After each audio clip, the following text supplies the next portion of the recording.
Oğlum deme, niye kimse gelmedi lan? Totoş gibi bekliyorum. Oğlum son haftaya gelmiyorlar ha. İyi azıtırız kimse yokken. Nice. Arkadaşlarınızdır da çocuklar ya. Arkadaşlarınız burada değil mi çocuklar? Hocam son hafta diye gelmiyor. Hocam sınıfta kimse yok ya. Ders işlemeyelim bence. Arkadaşlar milli eğitim verdiği şeye göre 4 kişi olursak ders işleyeceğiz. Hocam bir tek bir T gelir zaten, başka da gelmez kimse. İşlemeyelim, film izleyek.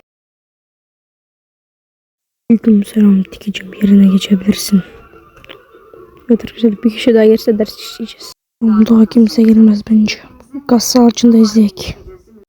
Tamam açıyorum, izleyin hadi. Kimse gelmez herhalde.